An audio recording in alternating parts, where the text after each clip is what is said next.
Hello everyone, welcome back to our next lecture. आपला हा lecture third आहे basic principles of organic केमिस्ट्रीचा. मागचं लेक्चर थोडं अर्ध्यातून कट झालेलं होतं, सॉरी फॉर दॅट. लाईट गेलेली सगळं, मग नंतर प्रॉब्लेम झाला. फाईन. सो टुडे आपण त्याच्या पुढचं पार्ट बघायचंय. बरं, आपण बघत होतो आपण काय काय काय काय काय काय काय बघत होतो, आठवण करा. काय बघत होतो? Yes, we were discussing the structure. काय डिस्कस करत होतो आपण? स्ट्रक्चर. म्हणजे एखादा ऑर्गॅनिक कंपाऊंड जो असतो, त्या ऑर्गॅनिक कंपाऊंडला आपण व्हरायटी ऑफ स्ट्रक्चर्स मध्ये प्लेस करू शकतो. त्यामध्ये ओपन स्ट्रक्चर असते, कंडेन्स फॉर्म ए आहे, कंडेन्स फॉर्म बी आणि झिगझॅग फॉर्म्युला आहे. ठीक आहे. आता ओपन स्ट्रक्चर थोडं साईडला ठेवूया आणि कंडेन्स फॉर्म ए, कंडेन्स फॉर्म बी आणि झिगझॅग लाईन वरतीच काय करूया तर फोकस ठेवूया. ठीक आहे. तर आता मी एक तुम्हाला बोर्डवरती जो स्ट्रक्चर दिलेला आहे हा कंडेन्स फॉर्म बीच आहे. कंडेन्स फॉर्म बी मध्ये फक्त कार्बन कार्बनचे बॉन्ड दाखवले जातात, बाकी कोणाचे बॉन्ड दाखवलेले जात नाहीत. तर ह्या कंडेन्स फॉर्म बी हा जो काय स्ट्रक्चर आहे ज्यामध्ये कंडेन्स फॉर्म बी आहे, हा ह्याच्यापासून आपण कंडेन्स फॉर्म ए आणि झिगझॅग फॉर्म्युला फाइंड करायचा आहे. काय फाइंड करायचं आहे? Zigzag formula. ओपन स्ट्रक्चर म्हणजे काय? जे काही हायड्रोजनचे बॉन्ड मी दाखवलेले नाहीत त्यांना दाखवणं. आणि ओपन स्ट्रक्चर मध्ये खूप सारे बॉन्ड होतात, त्यामुळे आपल्याला कन्फ्युजन होते, म्हणून आपण त्याला कंडेन्स करतो, एक तर कंडेन्स फॉर्म ए मध्ये किंवा कंडेन्स फॉर्म बी मध्ये. ठीक आहे. सो आता बघा, हा पर्टिक्युलर कंडेन्स फॉर्म बी आहे. ह्या कंडेन्स फॉर्म बी ला आपण कशामध्ये कन्वर्ट करूया तर कंडेन्स फॉर्म ए मध्ये. कशामध्ये कन्वर्ट करूया?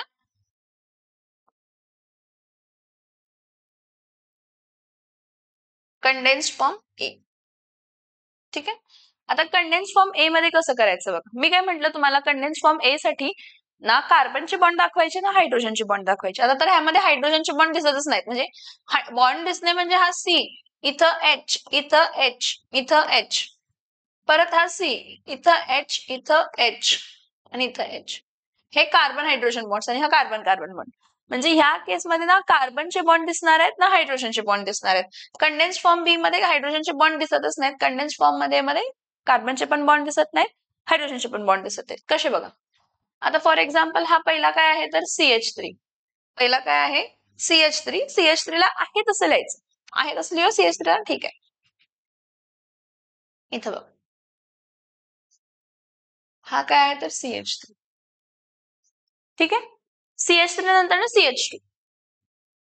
बॉन्ड दाखवायचा नाही. CH3 नंतर ना CH2. आता CH2 नंतर ना CH. CH. आता CH ला ब्रांच काय आहे? CH2 CH3 तरी ब्रॅकेट मध्ये दाखवायची. CH ला ब्रांच काय आहे? CH2 CH3 तरी ब्रॅकेट मध्ये. CH2 बॉन्ड दाखवायचंच नाही. CH2 CH3. CH. CH चा हे बघा, CH चा ब्रांच आहे हा. हा, मग परत पुढे काय आहे तर परत CH लिहायचं. मग CH ला ब्रांच काय आहे तर CH3. परत त्याला ब्रॅकेट मध्ये लिहायचं. ठीक आहे. परत हा कार्बन आहे आणि ह्याला 3 ब्रांचेस आहेत कन्सिडर करायचे CH3 चे. मग फक्त काय लिहायचं? कार्बन आणि त्याच्या ब्रॅकेट मध्ये काय लिहायचं? CH3 thrice. लक्षात येते का? बघा कसं केलं आपण. CH3 CH2 हा बॉन्ड काढून टाकला, परत CH2 आणि CH लिहिला, बॉन्ड काढून टाकला कार्बन कार्बनचा, पण हा जो ब्रांच आहे CH2 CH3 हा ब्रॅकेट मध्ये लिहिलाय CH2 CH3. परत फक्त CH लिहिलाय आणि CH3 लिहिलाय, परत फक्त कार्बन लिहिलाय आणि मग CH3 थ्राइस लिहिलेला आहे. लक्षात येते? हे कसलं स्ट्रक्चर झालं? कंडेन्स फॉर्म ए. कंडेन्स फॉर्म ए मध्ये ना कार्बनचं बॉन्ड, कार्बन कार्बन बॉन्ड दाखवलं जातं ना कार्बन हायड्रोजन बॉन्ड दाखवलं जातं. मला तर असं वाटतं की बॉन्ड लाईन फॉर्म्युला आणि कंडेन्स फॉर्म बी सोपं जाते. कंडेन्स फॉर्म ए परत आपल्याला असं वाटतं की कसं आलं काय झालं, पण प्रॅक्टिस केली तर ते पण येते. आता बॉन्ड लाईन फॉर्म्युलासाठी काय करायचं? हे जर कंडेन्स फॉर्म काय झाला तर ए. आता नेक्स्ट आपण काय ड्रॉ करूया तर बॉन्ड लाईन फॉर्म्युला ड्रॉ करूया. काय ड्रॉ करूया? Bond line formula. Okay. So आता बॉन्ड लाईन फॉर्म्युला जेव्हा आपण ड्रॉ करणार आहे त्यावेळी सगळ्यात पहिला स्ट्रेट चेन मध्ये कार्बन काउंट करून घेऊया. हा 1 कार्बन आहे, हा 2 कार्बन आहे, हा 3 कार्बन आहे, हा 4 कार्बन आहे, हा 5 कार्बन आहे आणि हा 6 कार्बन आहे. 6 कार्बन आहे. त्यातल्या तिसऱ्याला CH2 CH3 आहे, चौथ्याला CH3 आणि पाचव्याला CH3 CH3 2 आहे. हे बघा इथं मी IUPAC नॉमेनक्लेचर वगैरे काही कन्सिडर केलेलं नाहीये, मी तर प्लेन नंबरिंग केले. जर मला IUPAC नेमिंग प्रमाणे जर नंबरिंग करायचं असेल तर तिथं रूल फॉलो होतो. Select the longest continuous chain and start numbering from that side where branch is nearer. Start numbering from that side where branch is nearer. मग branch is nearer म्हणजे ही branch येणार आहे. हा फर्स्ट कार्बन येणार, हा second येणार, हा third येणार, हा फोर्थ येणार, हा फिफ्थ येणार आणि हा काय येणार आहे तर सिक्स्थ. आयुपीएस नेमिंग प्रमाणे. ठीक आहे. आता सगळ्यात पहिला काउंटिंग असं केलं तर तसंच झिगझॅग लाईन पण ड्रॉ करूया. किती कार्बन आहेत स्ट्रेट चेन मध्ये? 6. मग इथं काय येणार आहे? 1 2 3 4 5 6. 1 2 3 4 5 6. 6 कार्बन आहेत. ठीक आहे. पहिल्या कार्बनच्या वरच्या कार्बनला किती CH3 आहेत? 2. मग इथं किती CH3 येणार आहेत तर 2 CH3 येणार आहेत. मी तुम्हाला लास्ट लेक्चरलाही सांगितलं, हा कार्बन इथं एक CH3 ब्रांच आहे, इथं एक CH3 ब्रांच आहे. तो कधीच हा तुम्ही लिहिताना असं कधीच नाही लिहायचं, इथं एक ब्रांच इथं एक ब्रांच नाही लिहायचं तसं. एकाच साईडला दोन्ही ब्रांच दाखवायचे क्रॉस मध्ये, म्हणजे तिथे एक क्रॉस क्रिएट होईल. तिथे एक काय क्रिएट होईल? क्रॉस क्रिएट होईल. ठीक आहे. फर्दर हा second carbon, next third carbon. Third कार्बनला अजून एक ब्रांच आहे. थर्ड कार्बनला एक ब्रांच आहे CH3, फक्त CH3. ठीक आहे. त्याच्या पुढे फोर्थ ब्रांचला काय आहे तर CH2 CH3. मग इथं काय येणार आहे परत हा CH2 आणि इथं काय येणार आहे तर CH. परत हा काय आहे तर चौथा कार्बन, सॉरी हा पाचवा कार्बन आणि हा 6वा कार्बन आहे. लक्षात येते का? बॉन्ड लाईन फॉर्म्युला परत एकदा बघा. 6 कार्बन आहेत. हा एक कार्बन, हा 2, हा 3, हा 4, हा 5 आणि हा 6. सेकंड कार्बनला 2 ब्रांच आहेत मिथाइलचे म्हणून मी असं लिहिलं, CH3 लिहिलं. ठीक आहे. नेक्स्ट थर्ड कार्बनला एकच ब्रांच आहे म्हणून मी फक्त एक लाईन लिहिली. आणि फोर्थ कार्बनला काय तर CH2 CH3. CH2 CH. परत हा CH2 आणि CH3. This is bond line formula. This is what bond line formula. लक्षात येते का? एक आपण काय फॉर्म केला तर कंडेन्स फॉर्म काय फॉर्म केला A, आणि दुसरा काय केला कंडेन्स फॉर्म काय केलं तर B. लक्षात येते का? लक्षात येते का? ठीक आहे. आता ह्या केसमध्ये मी काय केलेलं आहे, पहिल्यापासून एक बॉन्ड लाईन फॉर्म्युला ड्रॉ केलेला आहे आणि त्या बॉन्ड लाईन फॉर्म्युलापासून कंडेन्स फॉर्म A आणि कंडेन्स फॉर्म B काढायचा. बघा, बॉन्ड लाईन फॉर्म ड्रॉ केलेला आहे, त्यापासून कंडेन्स फॉर्म A आणि कंडेन्स फॉर्म B करायचं. कसं करायचं बघा, नंबरिंग करूया. इथं ह्याला काय म्हणूया, हा फर्स्ट कार्बन आहे, हा सेकंड कार्बन आहे, हा थर्ड कार्बन आहे, हा फोर्थ कार्बन आहे, हा फिफ्थ कार्बन आहे आणि हा काय आहे तर सिक्स्थ. सो टोटल किती कार्बन आहेत तर 6. किती कार्बन आहेत? 6. 6 कार्बन आहेत तर पहिला 6 कार्बन स्ट्रेट चेन मध्ये लिहून घेऊया आणि सगळ्यात पहिला आपण कंडेन्स्ड फॉर्म B लिहिणार, मग कंडेन्स्ड फॉर्म A लिहिणार. मी तुम्हाला पहिलाही सांगितलं की कंडेन्स्ड फॉर्म E ज्यामध्ये फक्त कार्बन कार्बनचे बॉन्ड दाखवले जातात आणि हायड्रोजनची बॉन्ड दाखवायची गरज नाही, ते सोपे जातात. ते काय होतात? सोपे. सो ठीक आहे, 6 कार्बन आहेत. Okay fine. इथं बघा, हा फर्स्ट कार्बन, हा सेकंड कार्बन, हा थर्ड कार्बन, हा फोर्थ कार्बन, हा फिफ्थ कार्बन आणि हा सिक्स्थ कार्बन. 6 कार्बन झाले. ठीक आहे. आता सेकंड कार्बनला 2 ब्रांच आहेत. हे 2 ब्रांच म्हणजे इथंही CH3 आणि इथंही CH3 आहे. तो सेकंड कार्बनला मी वरती एक कार्बन आणि खालती एक कार्बन आणि ते CH3 आहेत. काय आहेत ते? CH3. नेक्स्ट थर्ड कार्बनला इथं बघा, इथं एक बेंड आहे, म्हणजे इथं हा CH2 आणि हा CH3. जेव्हा तुमची लाईन अशी असते त्यावेळी इथं CH2 आणि इथं काय तर CH3 असते. सो इथं काय येणार आहे बघा, परत हा काय येणार आहे परत CH2 आणि इथं काय येणार आहे तर CH3. Third carbon. परत फोर्थ कार्बनला पण तसंच आहे, CH2 आणि CH3 आहे. म्हणजे इथं एक बेंड आलाय म्हणजे परत इथं काय येणार आहे तर हा CH2 आणि हा काय येणार आहे तर CH3. परत फिफ्थ आणि सिक्स्थ ला काय ब्रांच नाहीये. ठीक आहे. मी पहिला टर्मिनल एंडचे भरून घेतले, मग आता टर्मिनल म्हणजे एंडचे ब्रांचेस आहेत ते लिहून घेतले.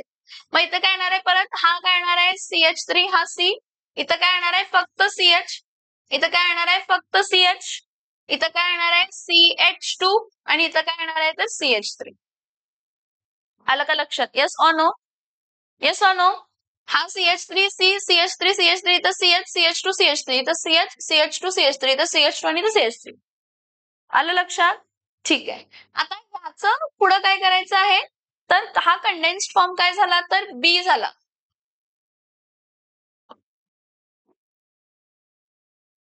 हा काय आहे कंडेन्स्ड फॉर्म काय आहे तर B.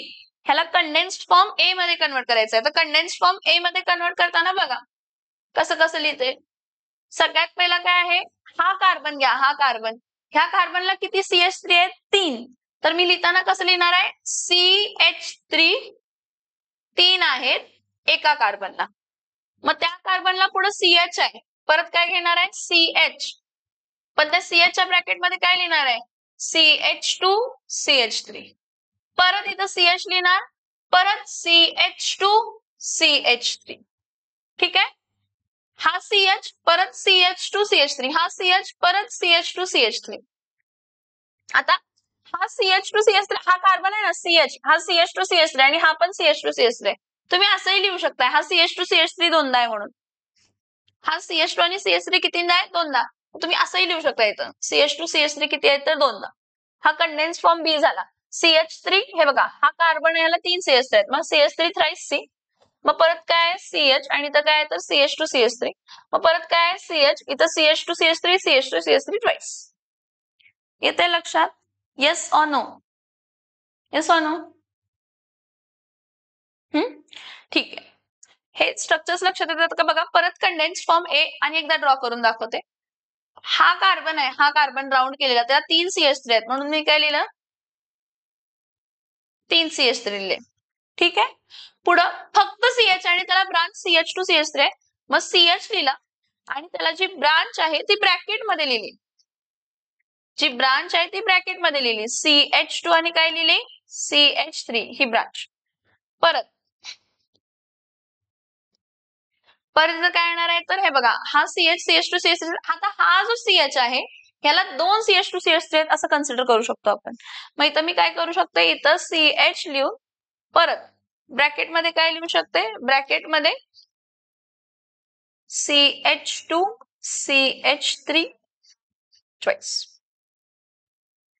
आलं का लक्षात? बघा, आपण काय बघतोय? आपण स्ट्रक्चरल रिप्रेझेंटेशन बघतोय. बॉन्ड लाईन फॉर्म्युला म्हणजे झिगझॅग फॉर्म्युला. कंडेन्स फॉर्म ए म्हणजे ज्यामध्ये कार्बन हायड्रोजन कोणाचेही बॉन्ड दाखवत नाहीत. कंडेन्स फॉर्म बी म्हणजे ज्यामध्ये फक्त कार्बन कार्बनचे बॉन्ड दाखवले जातात, कार्बन हायड्रोजनचे बॉन्ड दाखवले जात नाही. आणि ओपन स्ट्रक्चर मध्ये ना तुम्ही कार्बनचं बॉन्ड दाखवताय, सॉरी तुम्ही सगळे बॉन्ड दाखवताय, कार्बनचं पण बॉन्ड दाखवताय आणि हायड्रोजनचं पण बॉन्ड दाखवताय. सगळे ओपन स्ट्रक्चर थोडेसे क्लमझी असतात म्हणून त्याला कंडेन्स फॉर्म बी मध्ये येतो. कंडेन्स फॉर्म बी ला मग कंडेन्स फॉर्म ए मध्ये आणलं जातं आणि कंडेन्स फॉर्म बी पासूनच तुम्ही बॉन्ड लाईन फॉर्म्युला ड्रॉ करू शकता. आता टेक्स्ट बुक मधला एक चार्ट आहे, तो चार्ट आपण काय करूया तर कम्प्लीट करूया. बघा, इथे त्यांनी एक्झाम्पल दिलंय डॅश फॉर्म्युला. हे ओपन स्ट्रक्चर. डॅश फॉर्म्युला म्हणजे ओपन स्ट्रक्चर ज्यामध्ये कार्बन हायड्रोजन सगळे बॉन्ड्स दाखवलेले आहेत. मग कंडेन्स फॉर्म बी मध्ये बघा, CH3 CH2 कितींदा आहे? दोनदा. मग CH3. मग ह्याचं कंडेन्स फॉर्म बी मध्ये कार्बन आणि हायड्रोजनचे बॉन्ड दाखवले जातात. कार्बन आणि हायड्रोजनचे बॉन्ड दाखवले जातात. ठीक आहे. आता नेक्स्ट बघा, ह्याची झिगझॅग लाईन दिली आहे इथं बघा. काय दिलेली आहे त्याची? झिगझॅग लाईन फॉर्म दिलेली आहे. झिगझॅग लाईन दिलेली आहे म्हणजे इथं बघा, हा एक कार्बन आहे, हा दुसरा कार्बन आहे, हा तिसरा कार्बन आहे आणि हा चौथा कार्बन आहे. मल्टिपल बॉन्ड, डबल बॉन्ड आहे. आणि मी तुम्हाला पहिलाच सांगितलेलं आहे की जे पर्टिक्युलरली हे असतात हायड्रोकार्बन्स आहेत, कार्बन कार्बन जे आहेत ते डबल बॉन्ड पण फॉर्म करू शकतो, ट्रिपल बॉन्ड पण फॉर्म करू शकतो. बरं, मला आता समजतंय काय की हा फर्स्ट कार्बन आहे, हा सेकंड कार्बन आहे, हा थर्ड कार्बन आहे, फोर्थ कार्बन. म्हणजे स्ट्रेट चेन मध्ये 4 कार्बन ड्रॉ करणार. पहिला कार्बन, दुसरा कार्बन, तिसरा कार्बन, चौथा कार्बन. पहिल्या कार्बनला काहीच ब्रांच नाही म्हणजे मी इथं काय लिहिणार आहे तर CH3. दुसऱ्या कार्बनला काहीच ब्रांच नाही म्हणजे काय लिहिणार आहे? CH3. आणि मग ह्या कार्बन कार्बनमध्ये डबल बॉन्ड आहे म्हणजे इथं बॉन्ड येणार आहे. आणि परत मग हे बघा, इथं लक्ष द्या. आता इथं लक्ष द्या, हा कार्बन जो याला 3 बॉन्ड फॉर्म झाले, 1 2 3. हा कार्बन जो आहे त्याला 3 बॉन्ड फॉर्म झाले, 1 2 3. आणि मग इथं काय लावणार आहे? इथं हायड्रोजन आणि इथंही काय असणार आहे तर हायड्रोजन. कारण 3 व्हॅलेन्सी सॅटिस्फाय झालेली, 1 व्हॅलेन्सी राहिलेली. कारण 3 व्हॅलेन्सी सॅटिस्फाय झालेली होती, 1 व्हॅलेन्सी राहिलेली. 3 व्हॅलेन्सी सॅटिस्फाय झालेली, 1 व्हॅलेन्सी राहिलेली. 3 व्हॅलेन्सी सॅटिस्फाय झालेली, 1 व्हॅलेन्सी राहिलेली. हा कंडेन्स्ड फॉर्म बी झाला. कंडेन्स्ड फॉर्म ए मध्ये बघा, कंडेन्स्ड फॉर्म ए मध्ये इथं बघा, हा CH3 आहे, इथं लिहिणार फक्त CH, इथं फक्त CH लिहिणार आणि इथं काय लिहिणार आहे तर CH3. आता जरासं कॉमन सेन्स लावायला पाहिजे, फक्त CH आहे म्हणजे तिथं डबल बॉन्ड आहे. किंवा तुम्हाला असं वाटतं की नाही, मग आपण काय करायचं? CH3 लिहायचं CH डबल बॉन्ड दाखवायचा, परत CH सिंगल बॉन्ड CH3. पण मोस्ट प्रिफरेबली हा स्ट्रक्चर असतो ज्यामध्ये तुम्ही CH डायरेक्टली लिहिताय आणि त्या CH पण आपल्याला एवढं लॉजिक डेव्हलप व्हायला पाहिजे की हा CH आहे म्हणजे किती व्हॅलेन्स सॅटिस्फाय झाली, 1 2 3 म्हणजे मध्ये डबल बॉन्ड आहे. ठीक आहे, हे समजलं. आता याचं open structure 1 carbon 2 carbon 3 carbon 4 carbon, मग ह्यामध्ये डबल बॉन्ड आहे. मग इथं एक हायड्रोजन आहे, इथं एक हायड्रोजन आहे. परत याला 3 व्हॅलेन्सी राहिलेले, 3 सॅटिस्फाय होणार हायड्रोजन. परत इथं 3 हायड्रोजन सॅटिस्फाय करणार. येते का लक्षात? बघा. ठीक आहे. आता कंडेन्स्ड फॉर्म्युला A हा दिलाय CH3 CH2 ट्वाइस CHO. हा कसा असतो बघा. हा पहिला CH3 परत CH2 परत CH2 परत CHO आणि ह्याला लिहिताना आपण 3 1 2 3 4 1 2 3 4 इथं डायरेक्टली CHO लिहा. तुम्ही ह्याला अजून व्हरायटी मध्येही लिहू शकताय. CHO जो असतो तो CHO असतो. C डबल बॉन्ड O काय असतो तर H. CHO काय असतं C डबल बॉन्ड OH. मग CH3 C double bond OH आपण लिहिता, हा फर्स्ट कार्बन, हा सेकंड, हा थर्ड, इथं C. ह्याला C दाखवलं नाही तरी पण चालतं. इथं मी असं लिहू शकते. इथं H आणि इथं डबल बॉन्ड O. पण जेव्हा इथं डबल बॉन्ड O आला तेव्हा मला लक्षात असायला पाहिजे की तो कोण आहे तर कार्बोनिल कंपाऊंड आहे. जरा इथं दुसरीकडे जा, म्हणजे तिथंच ड्रॉ करते ऑर म्हणून.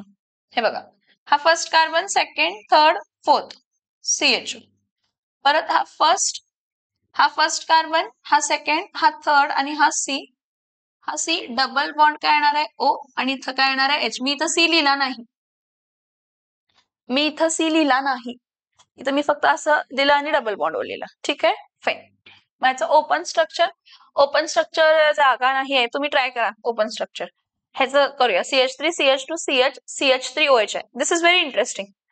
CH3 CH2 CH CH3 dash काय येणार आहे CH2, मग काय आहे CH. CHच्या ब्रॅकेट मध्ये CH3 आहे, म्हणजे CH3 इथं लिहितोय मी आणि इथं OH लिहितोय. असं काय नाही, हा CH3 मी इथं पण लिहिला, इथं OH मी लिहिला तरी पण चालेल. पण असं का लिहिलं हे पुढे समजेल तुम्हाला. ठीक आहे, आता याचं झिगझॅग लाईन 1 2 3 4 1 2 3 4 आणि हे बघा, हा first carbon, second carbon, third कार्बनला OH आहे त्यामुळे इथं मी OH लिहिलं. येते का बघा लक्षात तुमच्या? ठीक आहे, याचा ओपन स्ट्रक्चर ड्रॉ करायचं म्हटलं तर पहिला कार्बन आहे, दुसरा कार्बन आहे, तिसरा कार्बन आहे, चौथा कार्बन आहे आणि इथं OH आहे. इथं काय आहेत, किती हायड्रोजन आहेत 3. इथं किती हायड्रोजन असणार आहे 1. इथं किती हायड्रोजन असणार आहेत 2 आणि इथं किती हायड्रोजन असणार आहेत तर 3. आता हा C triple bond N C triple bond N, इथं H आणि इथं काय आहे तर OH. हे बघा, हा CN, इथं लिहिणार आहे CH, ब्रॅकेट मध्ये लिहिणार OH, परत काय लिहिणार आहे CN. लक्षात येते का बघा कसं लिहिलं मी? काय केलं मी लिहिताना? पहिला लिहिलं CN, मग CH, मग OH, मग CN. तुम्ही NC लिहिण्याऐवजी असं पण लिहू शकताय. CN आहे, मग CH आहे, मग CH ला कोण जॉईन आहे तर OH, म्हणून ब्रॅकेट मध्ये लिहिला, परत CN आहे. ठीक आहे, ह्यालाच असंही लिहिताना हा CN, परत इथं काय येणार आहे CH, इथं काय येणार आहे OH, परत इथं काय येणार आहे CN. झिगझॅग लाईन फॉर्म्युलाला हे बघा, हा फर्स्ट कार्बन आहे, हा सेकंड कार्बन आहे आणि हा थर्ड आहे. मग इथं CN आणि इथं पण काय येणार आहे CN आणि इथं वरती काय येणार आहे OH. किंवा तुम्ही असंही लिहू शकताय, हा इथं ट्रिपल बॉन्ड N, इथं C, हा परत इथं कार्बन येणार आहे. हा बघा, हा C आहे, इथं C आहे, जो की दिसत नाही पण C आहे, दाखवायचंच नाही आपल्याला म्हणून. हा C आहे, परत इथं C, इथं N आणि इथं OH. म्हणजे हा इथं एक कार्बन आहे, हा इथं एक कार्बन आहे, हा इथं एक कार्बन आहे, 3 कार्बन आहे. लक्षात येतात का बघा झिगझॅग फॉर्म्युला? हे जे स्टार्टिंग आहे बाळांनो, ह्याच्यापेक्षाही जास्त झिगझॅग फॉर्म्युलामध्ये स्ट्रक्चर्स असतात. जेव्हा येतील त्यावेळी आपण काय करूया तर ड्रॉ करूया. काम करा, व्हिडिओ पॉज करा, परत मागे घ्या, परत बघा की मी कसं ड्रॉ केलंय, काय ड्रॉ केलेलं आहे. झिगझॅग लाईन फॉर्म्युलास करायला खूप स्ट्रक्चर्स आहेत, तसे बघितले तर खूप स्ट्रक्चर्स आपण ड्रॉ करू शकतो, खूप स्ट्रक्चर्स आपण ड्रॉ करू शकतो बाळांनो. येते लक्षात मी काय सांगते? ठीक. The next. See, next is drawing the molecules in a three-dimensional nature.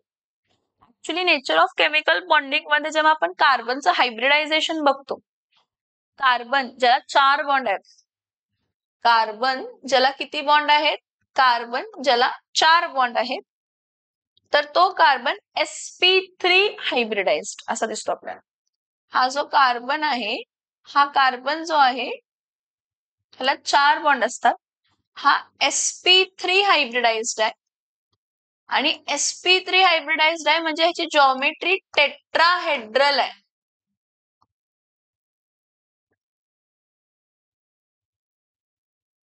आता टेट्राहेड्रल म्हणजे काय, तर 3 डायमेन्शनल जॉमेट्री असते टेट्राहेड्रल म्हणजे. आता माझ्याकडे जेवढे पेन्स अवेलेबल आहेत तेवढ्यांना दाखवते मी तुम्हाला टेट्राहेड्रल जॉमेट्री.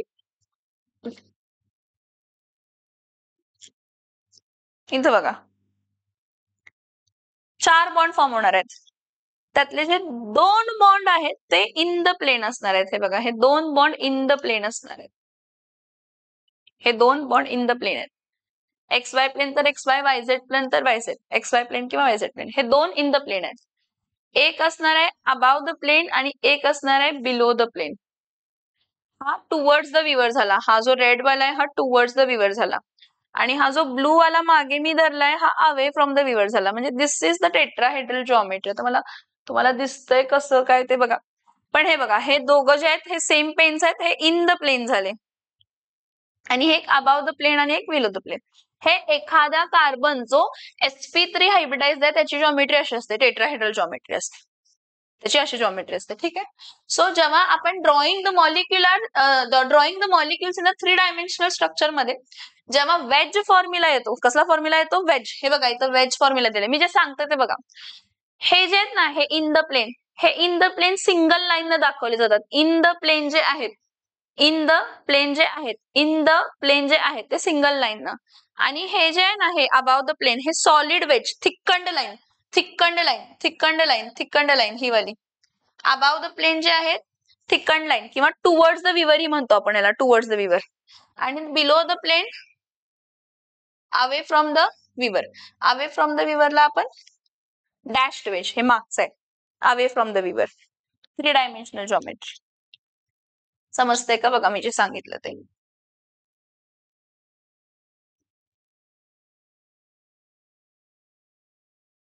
सो इथं बघा, एखादा कार्बन आहे त्याला 4 हायड्रोजन बॉन्ड्स आहेत. फर्स्ट बॉन्ड, सेकंड बॉन्ड, हे जे 2 बॉन्ड आहेत जे मी सिंगल लाईन न दाखवणार, सिंगल लाईन न, हे इन द प्लेन असणार आहेत. म्हणजे हे जे प्लेन आहे एक्स वाय प्लेन आहे, screen is a plane, X Y plane. आणि जे मी सॉलिड वेज दाखवणार, सॉलिड वेज,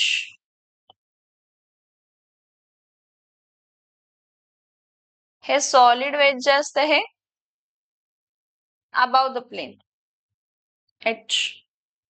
आणि हे असे जे असतात डॅश्ड वेज, हे dashed wedge below the plain.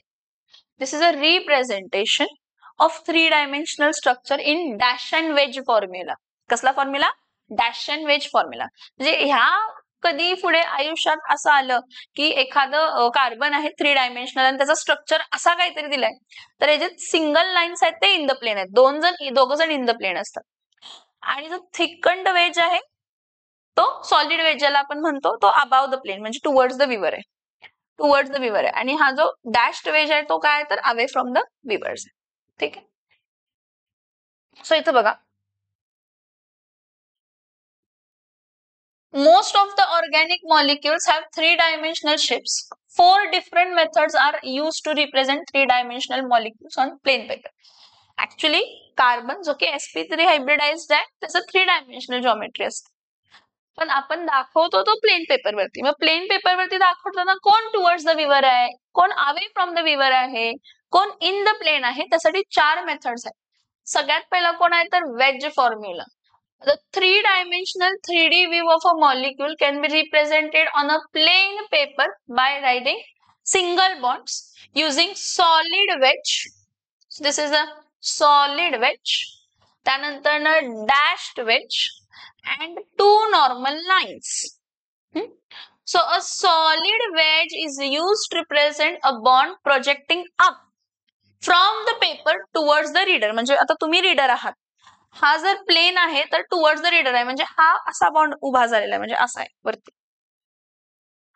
A dashed wedge is used to represent a bond going backward. हे बघा, हा अबाव द प्लेन, हे बिलो द प्लेन. हे जर मी असं घेतलं, हे अबाव द प्लेन आणि हे बिलो द प्लेन झालं, ठीक आहे.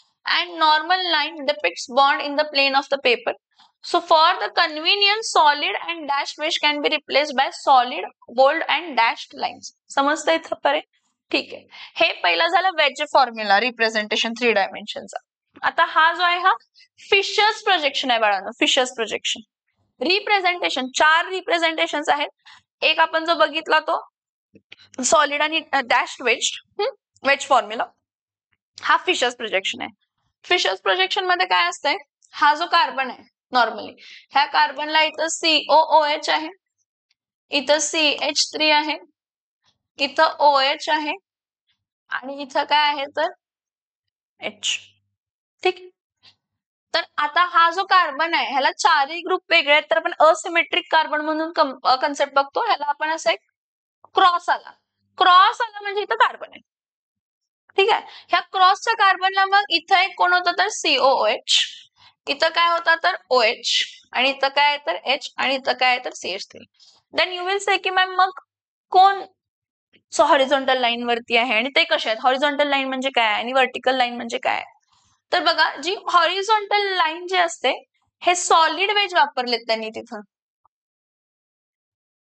हॉरिझॉन्टल लाईनला काय वापरलेत, सॉलिड वेज. हॉरिझॉन्टल लाईनला सॉलिड वेज वापरलेत म्हणजे हे अबाव द प्लेन असणार आहेत, टुवर्ड्स द व्ह्यूअर असणार आहेत.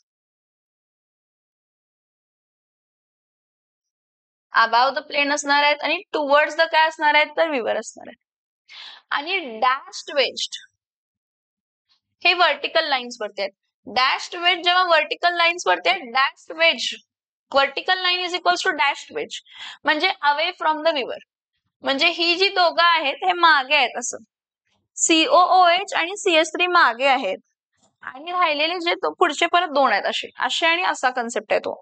हे दोघं मागचे आहेत, हा एक मागचा कोण COOH आणि CH3 मागे झाले आणि पुढे कोण झाले, पुढे कोण झाले तर H आणि OH. H आणि OH पुढे तस बॉन्ड बघितला तर CH3 वेगळे. परत एकदा दाखवते, हे बघा,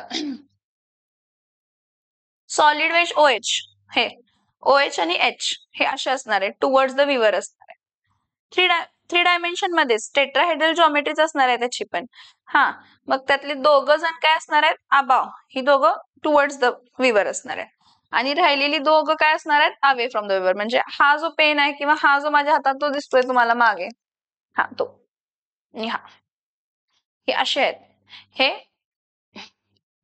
बघा, हे समोर आहेत दोघं आणि हे दोन्ही काय आहेत तर मागचे आहेत. मग त्याला ह्याला पर्पजली मी असं दाखवते. ऍक्च्युली असं स्क्वेअर वगैरे म्हणजे असं मी जे शेप दाखवते ते नाहीये, टेट्राहायड्रल मध्येच असते, पण ठीक आहे. असं हे तुम्हाला सिंगल प्लेन मध्ये दिसतंय, पण हे टुवर्ड्स द व्ह्यूअर आणि हे अवे फ्रॉम द व्ह्यूअर्स असणार आहेत. ओके, समजतंय?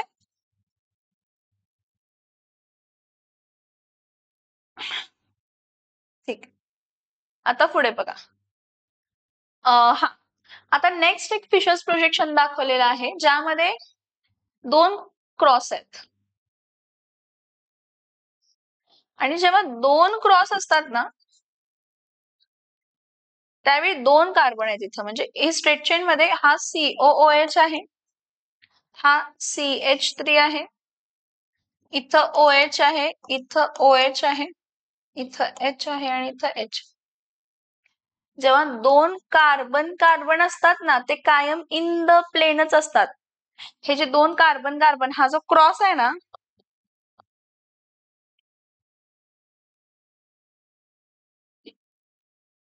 हा जो क्रॉस आहे ना इथला आणि इथला क्रॉस, हे दोघं इन द प्लेनच आहेत.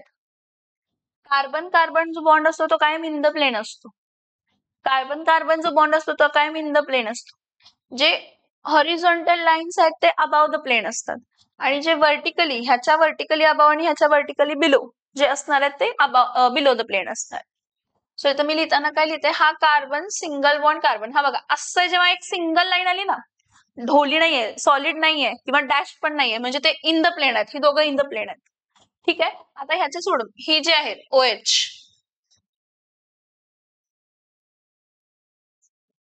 हा OH,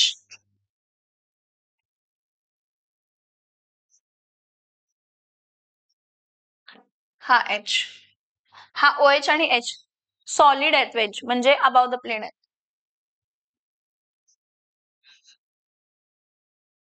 हा OH,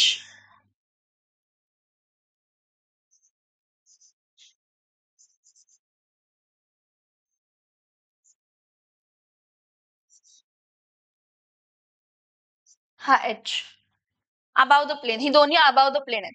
ठीक आहे. आणि vertical line below the plane COOH below the plane आहेत. हे बघा हा वाला इन द प्लेन आहे, समजून घ्या. हा वाला इन द प्लेन. किंवा इथं बघा हे जे आहे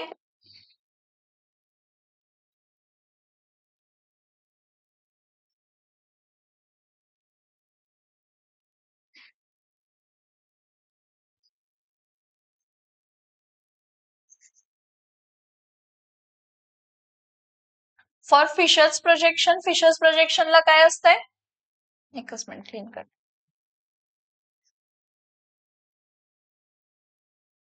फिशर्स प्रोजेक्शनला मी तुम्हाला काय सांगितलं, जी इथं पर्टिक्युलरली हे क्रॉस आहे, हा क्रॉस आहे म्हणजे इथं कार्बन, हा कार्बन म्हणजे हॉरिझॉन्टल लाईन वरती आहेत ते above the plane solid wedge, म्हणजे व्हर्टिकल लाईन वरती आहेत ते बिलो द प्लेन.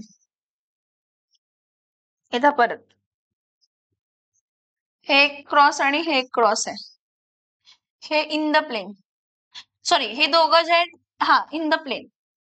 जेव्हा कार्बन कार्बन बॉन्ड असतात, तीन जरी असले असते बाळांनो तीन जरी असले असते, हे तीन असं तीन जरी असले असते, तर हा कार्बन आणि हा कार्बन हे तिन्ही असं लिहिलं असतं आपण, एक कार्बन, दोन कार्बन, तीन कार्बन, हे इन द प्लेन झाले.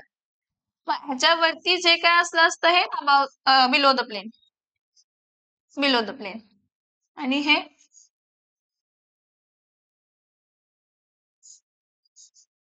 सॉरी थोडस माझं वेज सॉलिड वेज येत नाही प्रॉपरली, हे अबाव द प्लेन.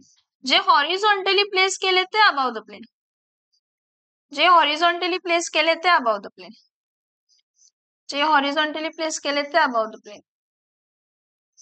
जे हॉरिझॉन्टली प्लेस केले ते अबाव द प्लेन. आणि हे इन द प्लेन, आणि हे बिलो द प्लेन, आणि हे पण बिलो द प्लेन.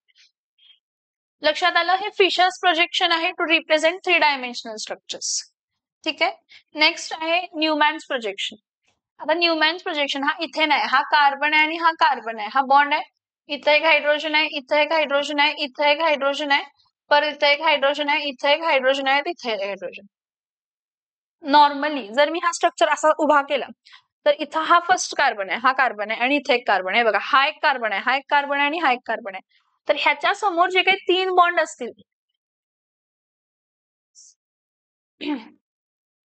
ह्याच्या समोर जे काही तीन बॉन्ड असतील,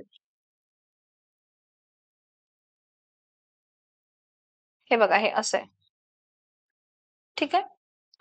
हा मग हा जर आहे असा, हे बघा की हा एक जर असा असेल तर त्याच्या मागे पण आहेत ना. हा आता जो मागचा आहे त्याला आणि एक पेन उडकायला पाहिजे, आहे का नाही मला माहित नाही, आहे बरं. मागचे मी 6 बॉन्ड तर दाखवू शकत नाही, म्हणजे हे 3 आणि मागचे 3. हे बघा जर हा बरोबर ह्याच्या मागे आहे ना तर हा दिसणार आहे का, जर मागे असेल तर दिसणार आहे का, नाही.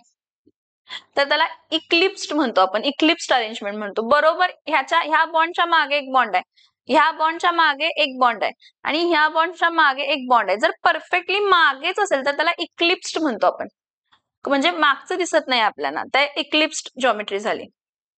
कसली जॉमेट्री झाली, इक्लिप्स्ड. ठीक आहे. पण नाही, ह्या दोघांच्या मध्ये एक बॉन्ड आहे इथं, ह्या दोघांच्या मध्ये एक मागचा बॉन्ड आहे, किंवा ह्या दोघांच्या मध्ये एक मागचा बॉन्ड आहे, ह्याला स्टॅगर्ड. इक्लिप्स आणि स्टॅगर्ड ही कंडिशन समजून घ्या, कारण न्यूमॅन्स आणि प्रोजेक्शन मध्ये, न्यूमॅन्स आणि सॉहर्स मध्ये काही जास्त फरक नाही आहे, रिप्रेझेंटेशन चेंज होत आहे, कन्सेप्ट सेमच आहे. इक्लिप्स आणि स्टॅगर्ड. इक्लिप्स म्हणजे जो पुढचे बॉन्ड आहेत त्याच्या बरोबर मागचं सगळं आहे, त्यामुळे मागचं काही दिसून येत नाही. पण इक्लिप्स असेल तर स्टॅगर्डला मागचं दिसणार आहे, मागचं म्हणजे मागे कोणतरी आहे हे समजणार आहे. इक्लिप्सला मागे कोण आहे, कार्बन बिर्बन आहे हे समजणार नाही, पण स्टॅगर्डला समजणार, कारण त्या दोघा बॉन्डच्या मध्ये, ह्या दोघा बॉन्डच्या मध्ये, ह्या दोघा बॉन्डच्या मध्ये येते. ठीक आहे.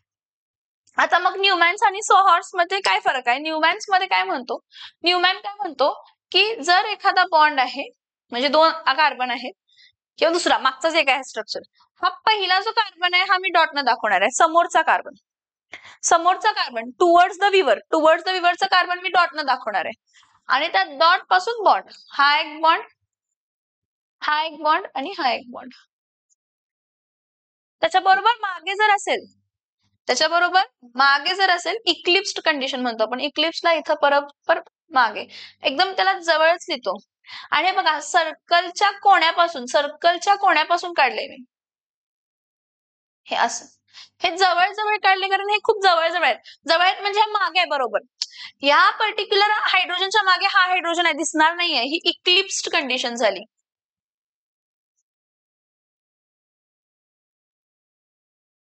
कसली कंडिशन झाली? इक्लिप्स्ड कंडिशन झाली. मग स्टॅगर्ड मध्ये काय होतंय? ठीक आहे, स्टॅगर्ड मध्ये आपण काय करतो, परत सेंटरला जो कार्बन आहे, हा त्याला 3 आहेत, इथं एक हायड्रोजन आहे, इथं एक हायड्रोजन आहे, इथं एक हायड्रोजन आहे, हे 3 झाले. ठीक आहे. आणि हा राऊंड आहे, राऊंड. आता ह्या राऊंडच्या बरोबर मागे जेव्हा येणार आहे, बरोबर मागे जेव्हा येणार आहे, हे बघा ह्या दोन, हा कार्बन आहे ना, हा डॉट आहे ना, हा हायड्रोजन आणि हा हायड्रोजन, म्हणजे हा सीएच बॉन्ड आणि हा सीएच बॉन्डच्या बरोबर मध्ये, पण दाखवताना मी सर्कलच्या बॉर्डर पासून दाखवतेय. हे न्यूमॅननं असंच सांगितलं की सर्कलच्या बॉर्डर पासून आहे ते बाहेर, तसं दाखवायचं. हा बघा ह्या दोघांच्या मध्ये मग इथं एक बॉन्ड, ह्या दोघांच्या मध्ये इथे जे सर्कलच्या बाउंड्री लाईन पासून येत आहे, जे सर्कलच्या बाउंड्री लाईन पासून, हे इक्लिप्स कंडिशन झाली. आणि ही कोणती आहे तर स्टॅगर्ड कंडिशन आहे. ही इक्लिप्स्ड असेल तर ही काय असणार आहे तर स्टॅगर्ड, ही इक्लिप्स्ड आहे तर ही काय असणार आहे स्टॅगर्ड, ही इक्लिप्स्ड आहे तर ही काय असणार आहे स्टॅगर्ड. न्यूमॅन्स प्रोजेक्शन मध्ये बघा हा डॉट आहे, ह्या डॉट पासून 3 हायड्रोजनचे बॉन्ड आले आणि सर्कलच्या बॉर्डर पासून 3 बॉन्ड आले. जेव्हा हे जवळ जवळ आहे, it is an eclipsed condition. Eclipse म्हणजे ग्रहण रे, एका मागे एक लपलंय, मग मूनच्या मागे अर्थ लपलंय किंवा अर्थच्या मागे मून लपलंय, किंवा सनच्या मागे मून, सनच्या मागे अर्थ लपली आहे, सॉरी अर्थच्या मागे सन लपलाय किंवा मूनच्या मागे मूनच्या मागे अर्थ लपलाय. सोलार इक्लिप्स आणि लुनार इक्लिप्स आपण कंडिशन बघतो. तसं इथं बघा हा स्टॅगर्ड आहे, हा वाला जो आहे हा काय आहे तर हा स्टॅगर्ड आहे. आणि स्टॅगर्डला काय असतो, हा इथं आहे एक राऊंड, हा सेंटर, हा सेंटर इथून तिघ आणि हे मागून. सॉहर्सचं पण सेम कंडिशन आहे, स्टॅगर्ड आणि इक्लिप्स, फक्त दाखवण्याचं वे वेगळा आहे. सॉहर्स प्रोजेक्शन म्हणजे सॉहर्स या सायंटिस्टने सांगितलं की जेव्हा तुम्ही 3 डायमेन्शनल अरेंजमेंट करणार तेव्हा तुम्ही स्लॅन्टिंग लाईन दाखवायची. त्या स्लॅन्टिंग लाईन मध्ये जी डाऊनवर्ड लाईन आहे ते फ्रंट कार्बन आहे, डाऊनवर्ड जो पॉइंट आहे तो फ्रंट कार्बन आहे, मग त्याला इथं एक, इथं एक, इथं एक असं.